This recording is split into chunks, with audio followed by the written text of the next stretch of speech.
Hi everyone, this video is about set lists in StageBox and how to use them. Let's take a look. So when you create a new project in StageBox, song 1 is auto-created and you can add whatever sounds you want into this song. Each time you create a new song, which you can do by pressing the little plus sign here and then clicking Create New Song, it's added to the current set list. And each project is a collection of songs that can be arranged into multiple set lists. So let's say I've got 10 songs in this set list. I could leave them in this order, or I can just drag them round into any order that I want. But what if I want to create a new set list that is still using these same songs, but maybe they're in a different order? So to do that, I can just go to Setlist Options, Create Alt Setlist. And now, if I click the plus sign, I see all the songs that I've just created, and I can add them in any order that I want. It doesn't actually matter what order I add these in, because I can always move them again later. So let's say I actually want them in this order. Now, if I go to my setlist options, I can swap between setlist 1, which has got all my original songs in their original order, and setlist 2, which has got a subsection of those songs in a different order. Now, it's important to understand that a setlist is literally just a container for song data. So what that means is that if you have a song that is in multiple set lists, and you change that song, those changes will be reflected in any set list that that song is a part of.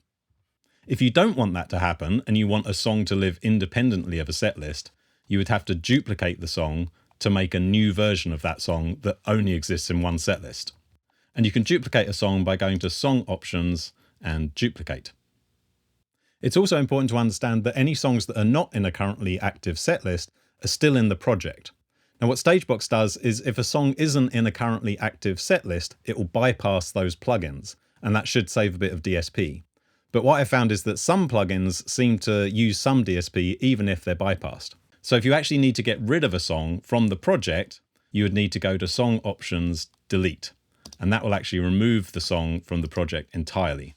So even if it's not in an active set list, it won't take up any DSP. Now there's a difference between deleting a song and removing a song.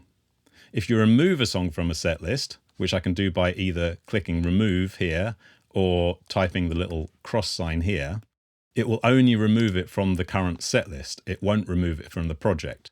So if I go back to my all songs set list, I can see that song 7 is still in all songs. It just happens to not be in this current set list. So what if you want to use a song that you've created in one project inside of another project? In order to do that, you'd need to export the song. So let's say I create a song here called Great Synth, and I add in an instrument, and I put in some effects. And now I can export this by going to Song Options, Export. And now if I'm in a different project, I'm just going to start a new project here. And then go to Song Options, Import. I can navigate to that song that I just saved. And it will bring in all my instruments and settings that I just had. So what if I want to use different sounds within the same song? There's a few different ways to do this, but I think the easiest way to do it is to use the Song Section checkbox here.